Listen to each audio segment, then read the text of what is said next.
The next transformative development, a picture-sharing application, a place where you view pictures that coincide with your social life. It is the true digitalization of real life. You don't just go to a party anymore. You go to a party with a digital camera, and then your friends relive the party online. And tagging, the idea. But this views are without the bra. You spend hours watching what people do when they log on, how they check their friends' status updates. Wait, that's weird. Why did the music Check stop? to see which one of their friends changed their profiles, changed their photos, and mostly... Seriously, what happened to music? We lived on farms, and then we lived in cities, and now we're going to live on the internet. John, stop. I think something's going on. Let's suppose that when your first daughter turned 10 years old, a visionary billionaire whom you've never met chose her to join the first permanent human settlement on Mars. Her academic performance, plus an analysis of her genome, which you don't remember giving consent for, clinched her a spot. Now, unbeknownst to you, as the parent, she had signed herself up for the mission because she loves outer space, and besides, all of her friends have signed up, so she's begging you to let her go. Before you decide to say no, you agree to learn more. You learn that the reason they're recruiting children is that they adapt better to the unusual condition of Mars than adults, particularly the low gravity. If children go through puberty and its associated growth spurt on Mars, their bodies will be permanently tailored to it, unlike settlers who come over as adults. At least, that's the theory. It is unknown whether Mars-adapted children would be able to return to Earth. You find other reasons for fear. First, there's the radiation. Earth's flora and fauna evolved under the protective shield of the magnetosphere, which blocks or diverts most of the solar wind, cosmic rays, and other streams of harmful particles that bombard our planet. Mars doesn't have such a field, so a far greater number of ions would shoot through the DNA of each cell in your daughter's body. The project planners have built protective shields for the Mars settlers based on studies of adult astronauts who have slightly elevated risk of cancer after spending a year in outer space. But children are at an even higher risk because their cells are developing and diversifying more rapidly and would experience higher rates of cellular damage. Did the planners take this into account? Did they do any research on child safety at all? As far as you can tell, not at all. And then there's gravity. Evolution optimized the structure of every creature over eons for the gravitational force on our particular planet. From birth onward, each creature's bones, joints, muscles, and cardiovascular system develop in response to the unchanging one-way pull of gravity. Removing this constant pull profoundly affects our bodies. The muscles of adult astronauts who spend months in the weightlessness of space become weaker, and their bones become less dense. Their body fluids collect in places where they shouldn't, such as the brain cavity, which puts pressure on the eyeballs and changes their shape. Mars has gravity, but it's only 38% of what a child would experience on Earth. Children raised in the low gravity environment of Mars would be at higher risk of developing deformities in their skeletons, hearts, eyes, and brains. Did the planners take this vulnerability of children into account? As far as you can tell, no. So would you let your daughter go? Of course you wouldn't, because you've realized this is a completely insane idea, sending children to Mars, perhaps never to return to Earth. The company behind the project is racing to stake its claim to Mars before any rival company. Its leaders don't seem to know anything about child development and don't seem to care about children's safety. Worse still, the company did not require proof of parental permission. As long as a child checks a box stating that he or she has obtained parental permission, she can blast off to Mars. No company could ever take our children away and endanger them without our consent, or they would face massive liabilities.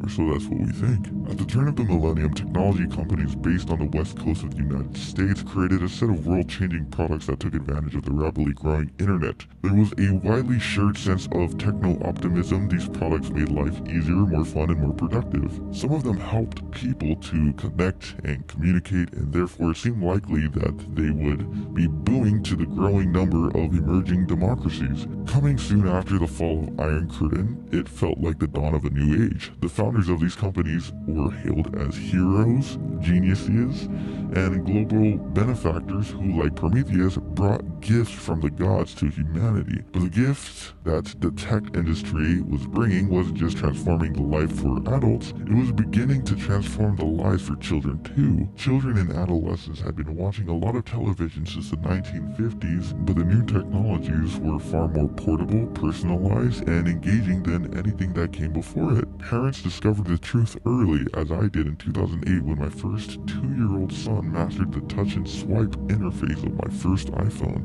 Many parents were relieved to find that a smartphone or tablet could keep a child happily engaged and quiet for hours. Was this safe? Nobody knew, but because everyone else was doing it, everyone just said, why not? Yet the companies had little or no research on the mental health effects of their products on children and adolescents, and they shared no data with researchers studying the health effects. When faced with growing evidence that their products were harming young people, they mostly engaged in denial, obfuscation, and public relations campaigns. Companies that strive to maximize engagement, quote-unquote, by using psychological tricks to keep young people clicking were the worst offenders. They hooked children during vulnerable development stages while their brains were rapidly rewiring in response to incoming stimulation. This included social media companies, which inflicted their greatest damage on girls, and video game companies and pornography websites, which sank their hooks deepest into young boys. By designing a fire hose of addictive content that entered through kids' eyes and ears, and by displacing physical play and in-person socializing, these companies have rewired childhood and changed human development on an almost unimaginable scale. What legal limits have we imposed on these tech companies so far? Well, in the United States, which ended up setting the norms for most other countries, the main prohibition is the Children's Online Privacy Protection Act, otherwise known as COPPA, enacted in 1998. It requires children under 13 to get parental consent before they can sign a contract with a company, the terms of service to give away their data, and some of their rights when they open up an account. That set the effective age of internet adulthood. But the wording of the law doesn't require companies to verify ages as long as children checks a box to assert that she's old enough or puts in the right fake date of birth. She can go almost anywhere on the internet without her or his parents knowing or consent. In fact, 40% of American children under 13 have created Instagram accounts. A few of these companies are behaving like the tobacco and vaping industry, which designed their products to be highly addictive and then skirted laws limiting marketing to minors.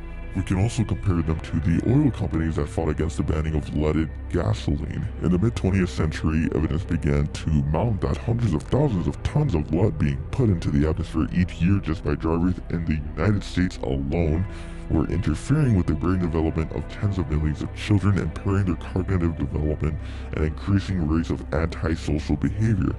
Even still, the oil companies continue to produce, market, and sell it. Of course, there is an enormous difference between the big social media companies today and, say, the big tobacco companies of the mid-20th century. Social media companies are making products that are useful for adults, helping them to find information, jobs, friends, love, and whatever you can think of. Making shopping and political organizing more effective and making life easier in 1,000 ways.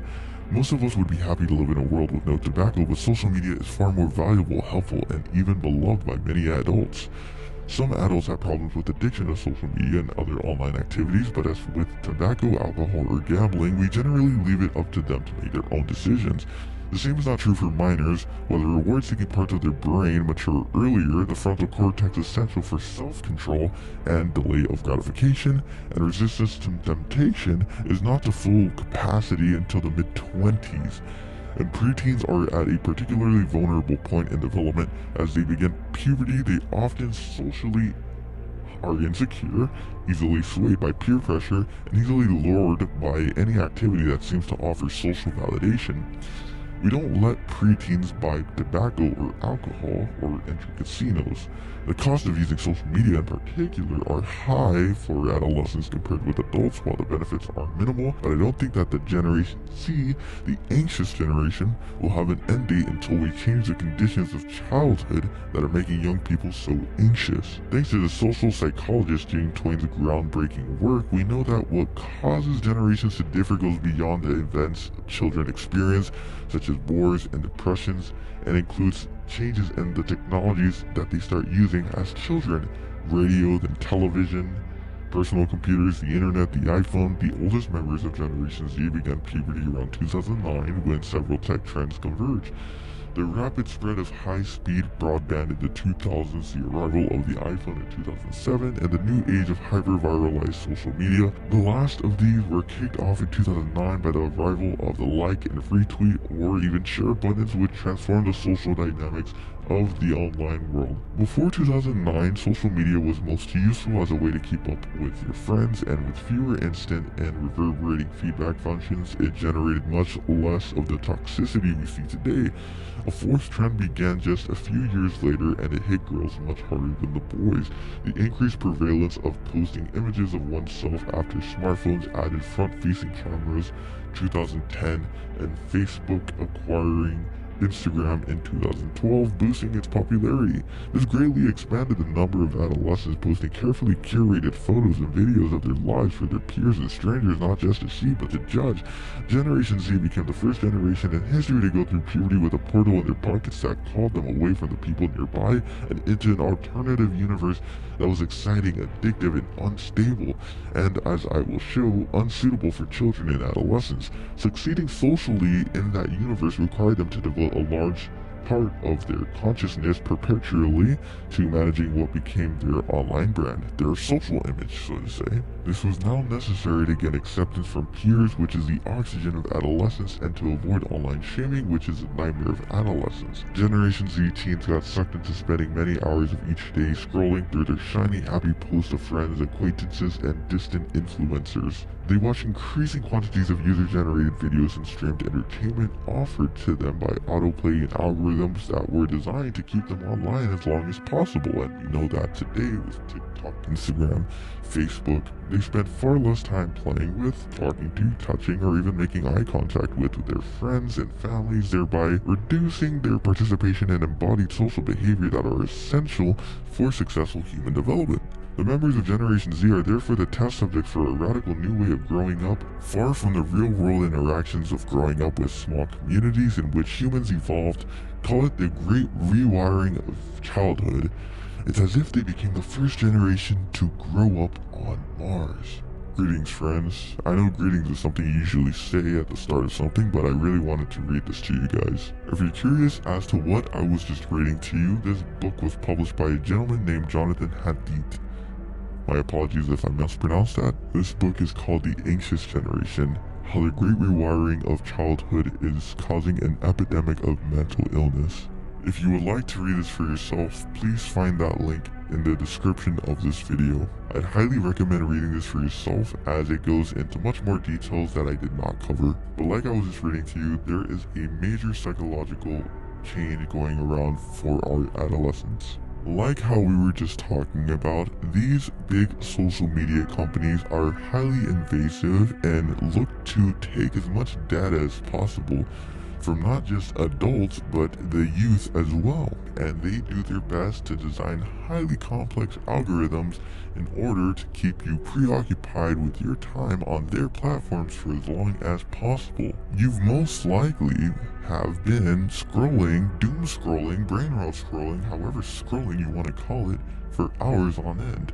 Look for ways where you can limit yourself with social media. Not to mention all of the toxicity that goes on social media, where comment section after comment section has become pretty much a battleground for people just to waste their time and try to self-indulge themselves to see if they're right. Anyway, that's all I have to say for today. God bless you. Jesus Christ loves you. I love you. Please take care.